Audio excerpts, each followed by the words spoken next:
Hello again. Well, here's another interesting message from my German friend.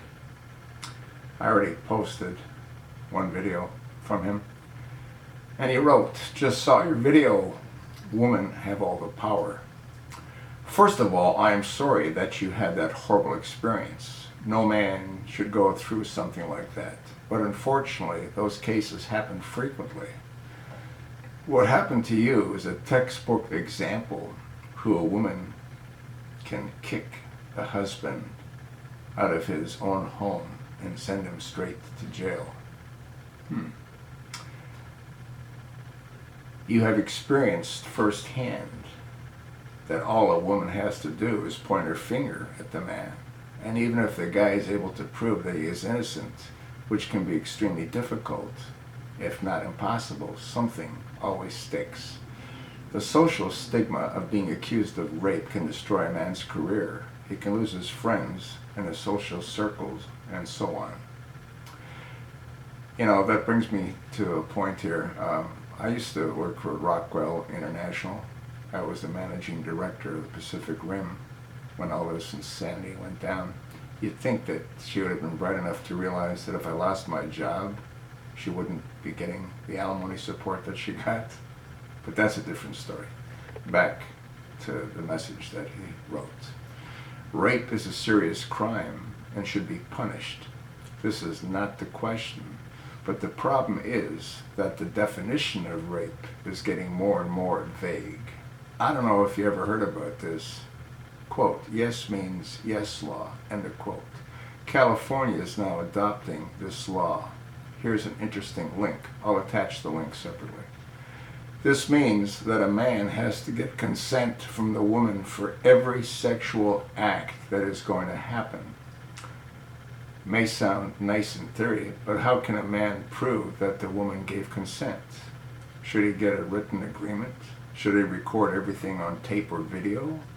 And what if the woman agreed to sex, but only certain practices? Does the man have to get the signature of the woman's everything he touches her in a different place? What about adult men? And we both know that when a man and a woman have sex, there's a lot of non-verbal communication going on. I had sex on many occasions where we didn't even say a single word, and I'm sure you've experienced the same. So according to the law, I raped the woman on a few occasions. There's also another law that says that a woman cannot give consent to sex when she is drunk. Now how does that work? A guy meets a woman in a bar, both drink wine and beer, and then decide to spend the night together. This happens every weekend all over the world. Not just weekends, by the way. But because the woman had 1 or 2 glasses of wine, the sex is now rape. And it doesn't even matter if the woman wanted to have sex with the guy. She could even have begged him to have sex with her. But because she was drunk, this doesn't count. For some strange reason, the woman in that scenario is unable to consent, but the man, although equally drunk, is fully responsible for his actions. I could give you countless other examples of this double standard and the bias against men. Women know that they have a very powerful weapon at hand. They simply have to call the cops on a guy, and he is in serious trouble. There are numerous cases of college campuses where young women accuse men of rape for various reasons. Maybe the woman cheated on her boyfriend. The boyfriend found out, and the woman claims that it was rape in order to save face or save her relationship. Or maybe she asked the guy for a date and he rejected her, and now she wants revenge. You may also find the following video interesting. Maybe you already know the video. And again, I'll attach both of these video links. A cab driver was falsely accused of rape by some young woman because they didn't want to pay for the ride. When he told them that he would call the police, they threatened to accuse him of rape.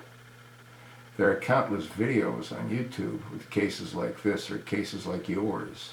The situation has gotten completely out of hand, and men are more or less helpless.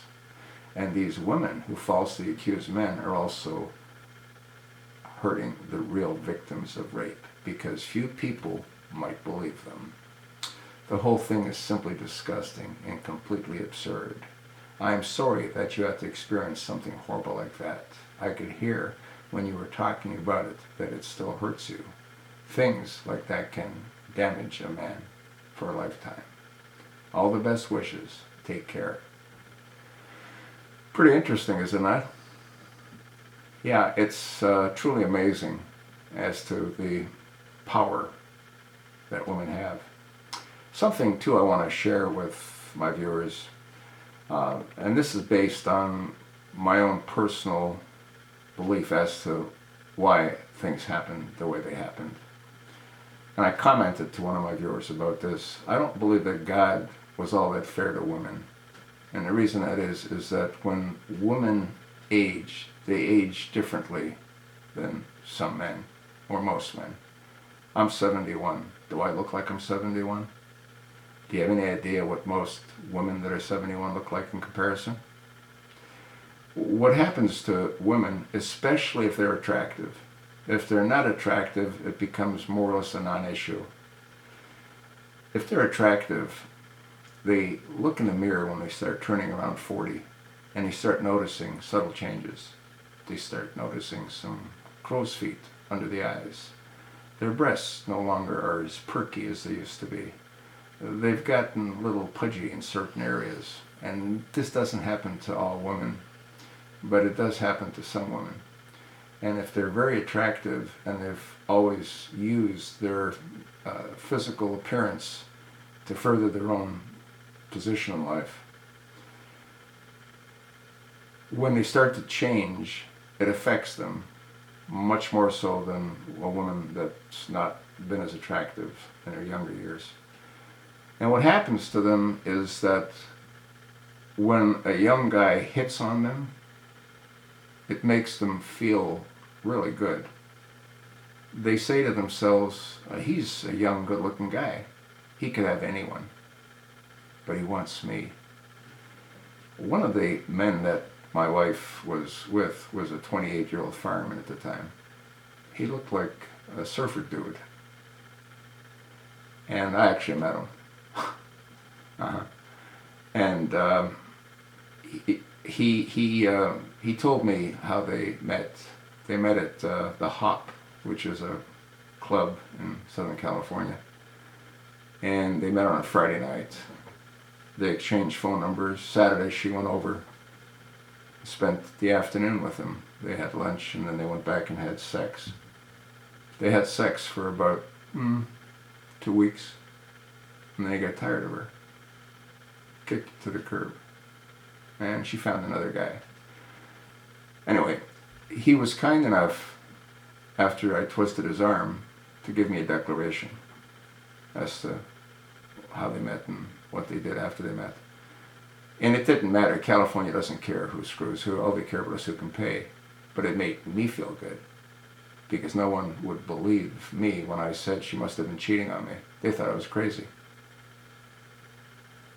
Well, when I had the declaration, they no longer thought I was crazy. Again, it didn't change anything. The guy still gets screwed, but I felt better about it.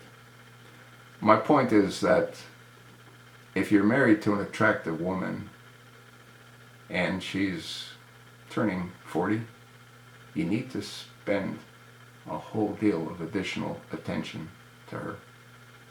I really believe that's true. And as I said in one of my other videos, I worked for Rockwell International. I went to the Orient quite often. So I was gone. But why was I gone? Well, we had 3 cars. I had a beautiful home. I had a $2,200 a month mortgage. I had to work. If I wasn't living the lifestyle that I was living, might I still be married? Who knows? It's a crapshoot. Marriage is a crapshoot. Sometimes you win, sometimes you lose. I want people to know that I'm really not bitter. You know, when I said I'll never forgive her, I wouldn't want to be with someone that didn't want to be with me. It's just how she went about it. Having gone to school for 2 years, learning paralegal. so she could maximize the revenue stream. Anyway, I don't want to talk about this anymore, and I won't talk about it anymore. I just wanted people to sort of understand, and hopefully it'll prevent someone going through the same experience that I went through. Women that are attractive need extra tender loving care as they begin to age. Again, God, I don't think, was as fair to women as he was to men. Just my little friendly advice. Let me know what you think. You sure as heck know what I think.